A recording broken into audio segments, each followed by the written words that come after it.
بسم الله الرحمن الرحيم.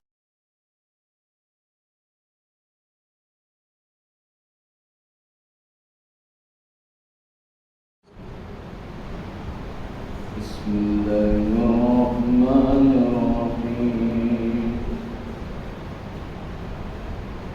الحمد لله الذي هدانا لهذا وما كنا لنهتدي لولا أن هدانا الله. لقد جاءت رسل ربنا بالحق.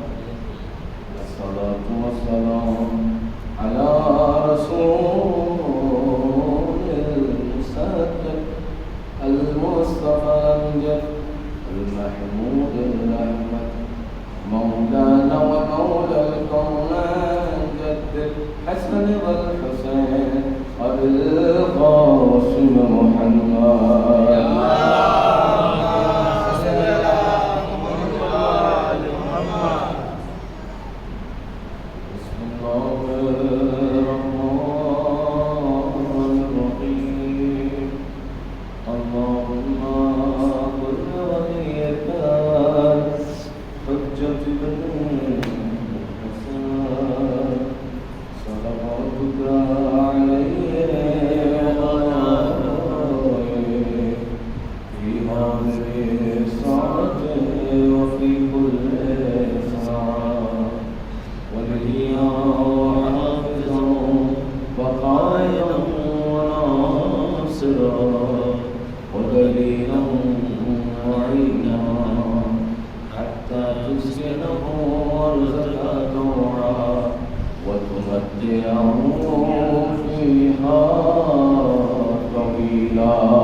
اس حدیث کو سرکار نے کلام بنایا ہے، اس حوالے سے بات کرنا مقصود ہے کہ اللہ نے دنیا مرات الآخرہ، دنیا آخرت کی کھیتی ہے. پیغمبر کی حدیث بالکل واضح ہے اور بالکل روشن ہے، اور اس بات کو بالکل علنی طور پر کہہ رہی ہے کہ دنیا آخرت کے لیے ذریعہ ہے.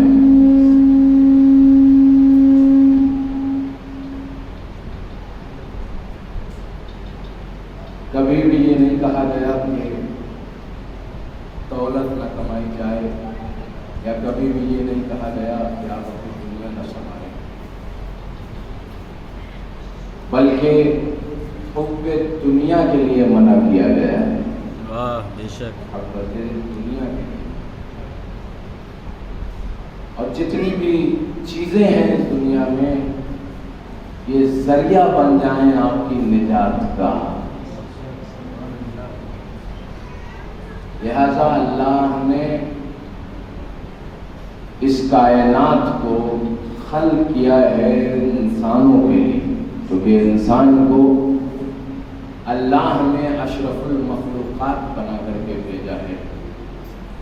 تمام مخلوقات سے سب سے زیادہ اشرف اور افضل اگر کوئی ہے تو وہ حضرت انسان ہے. بے شک. یاد رکھیے انہیں انسانوں کے لیے اللہ نے 1,24,000 پیغمبر بھیجے، ائمہ بھیجے، پنجتن پاک بھیجے، تاکہ یہ معراج کی منزلوں کو طے کر سکیں یہ آگے بڑھ سکیں، یہ ترقی کر سکیں، یہ اندھیرے سے نکل کر کے اجالے کے راستے پہ چلیں، یہ گمراہی سے نکل کر کے ہدایت کے راستے پر چلیں۔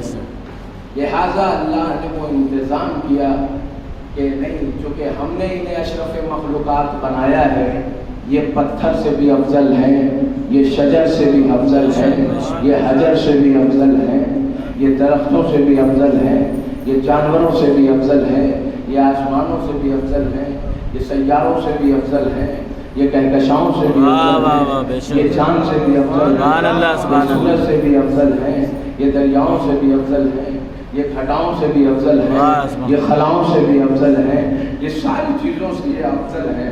لہذا ہم نے ان کو جس جگہ پہ رکھا ہے، غور کیجیے گا، کیونکہ ہم نے اس پوری کائنات کو ان کے لیے پیدا کیا ہے۔ خلقتک الاشیاء لاجلہ، ہم نے پوری شے کو، پورے کائنات کو اگر خلق کیا ہے تو انسانوں کے لیے پیدا کیا ہے، تمہارے لیے پیدا کیا ہے۔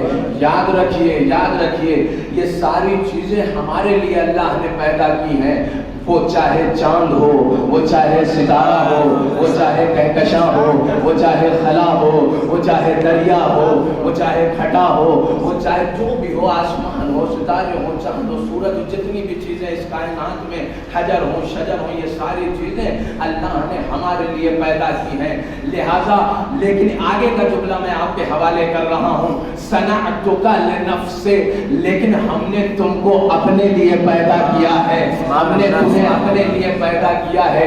تمہیں حق نہیں ہے کہ جبرائیل کی طرف جاؤ، تمہیں حق نہیں ہے کہ میکائیل کی طرف جاؤ، تمہیں حق نہیں ہے کہ سیاروں کی طرف جاؤ، تمہیں حق نہیں ہے کہ حجر کی طرف جاؤ، تمہیں حق نہیں ہے کہ شجر کی طرف جاؤ، تمہیں حق نہیں ہے کہ چاند کی طرف جاؤ، تمہیں حق نہیں ہے کہ سورج کی طرف جاؤ، تمہیں حق نہیں ہے کہ ان ہواؤں کے پیچھے بھاگو، تمہیں حق نہیں ہے کہ ان دریاؤں کے پیچھے بھاگو، تمہیں حق نہیں ہے کہ جانوروں کے پیچھے جاؤ، تمہیں حق نہیں ہے کہ ان ساری چیزوں کے پیچھے جاؤ، کیونکہ اس لیے کیونکہ یہ ساری چیزوں کو ہم نے تمہارے لیے پیدا کی ہے۔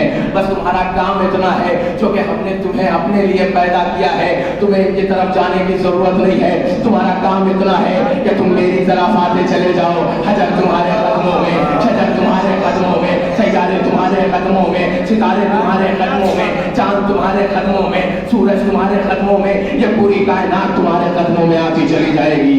اے صلوات پڑھتے محمد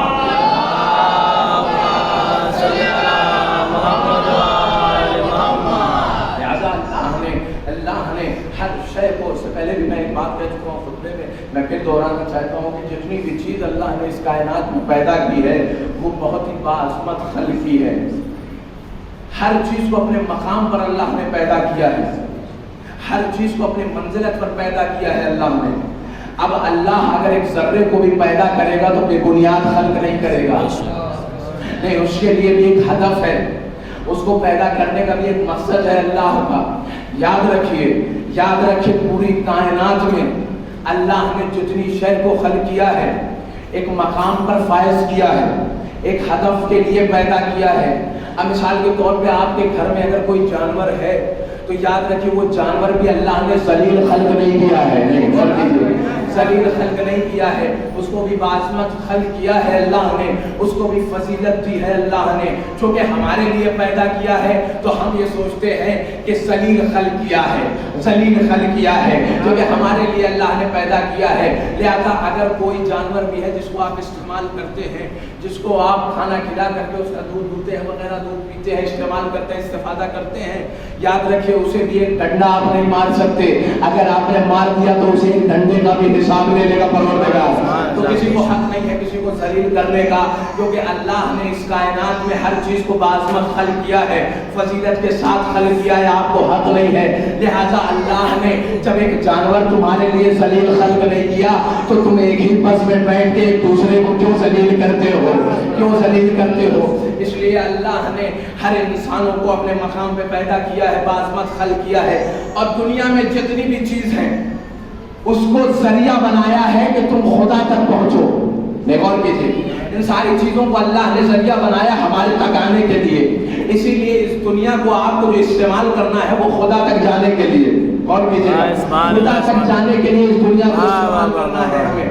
یاد رکھیے دنیا کو اللہ نے پیدا کیا، خلق کیا، اور ہمیں خلق کیا تو ہمیں اس لیے نہیں پیدا کر دیا کہ دنیا کے ترانے سنیں، نہیں غور کریں، کوئی بات کہہ رہا ہوں آپ کے سامنے، دنیا کو اس لیے نہیں پیدا کیا اللہ نے کہ آپ دنیا کے نغمے سنیں، دنیا کے ترانے سنیں، بلکہ اذان کی آواز سنیں، قرآن کی تلاوت سنیں۔ سبحان اللہ، سبحان اللہ۔ ایک سوال مرد محمد والے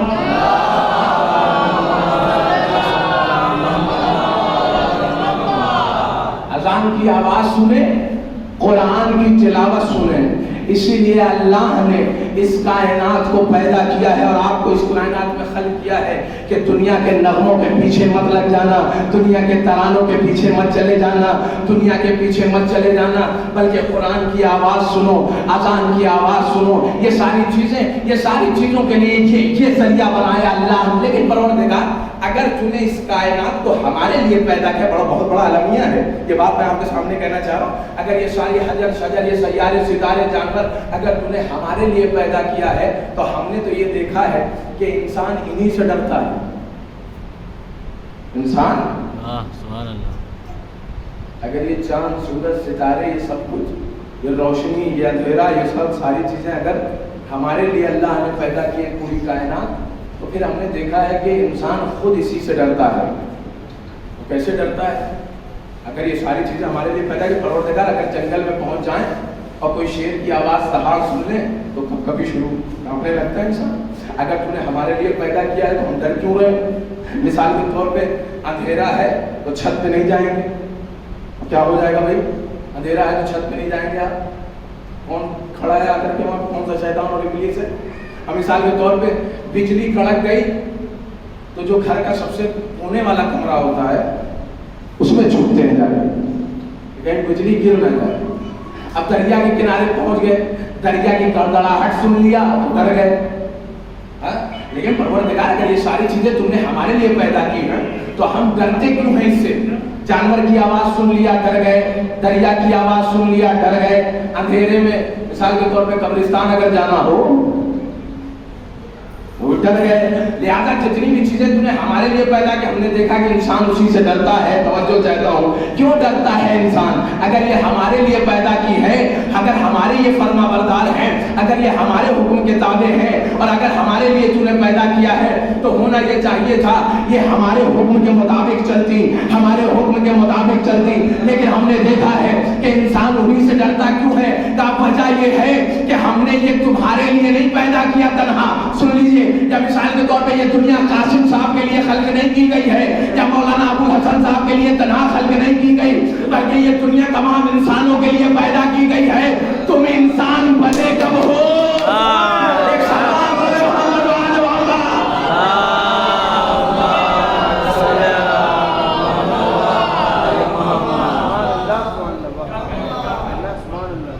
تم انسان بنے کب ہو؟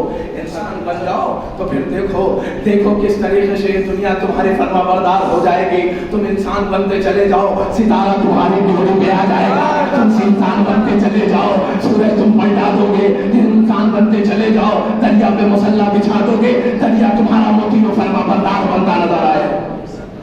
انسان بن کر کے تو دکھاؤ، انسان بن کر کے تو دکھاؤ۔ لیکن یاد رکھیے، ہم نے جب تاریخ ٹٹولنا شروع کیا کہ ہم دیکھیں کہ کون انسان ہے، کون انسان نہیں ہے، کون انسان ہے، کون انسان نہیں ہے، کون انسان ہے، تو ہم نے دیکھا اب مثال کے طور پر اگر دیکھیں پوری دنیا اللہ نے ہمارے لیے پیدا کی ہے اور ہمیں اس دنیا سے ڈرنے کی ضرورت نہیں، خوف صرف خدا کا ہونا چاہیے۔ غور کریے، جس کے اندر خدا کا خوف ہوتا ہے، غور کریں، جس کے اندر خدا کا خوف ہوتا ہے پوری دنیا اس سے ڈرتی ہے۔ غور کریے، پوری دنیا اس سے ڈرتی ہے۔ لیکن اگر دنیا کا خوف ہے تو اللہ یاد رکھیے پوری دنیا سے پھر اس کو ڈراتا ہے۔ غور کریں، اب آپ مثال کے طور پہ اندھیرے میں آپ جا رہے ہیں اور مثال کے طور پہ ڈر سی لگ رہی ہے تو یہ سوچئے کہ آپ خدا سے ڈرے کب تھے جو اندھیرے سے نہیں ڈریں گے؟ ایک سوال پڑھ لیں محمد وآل محمد۔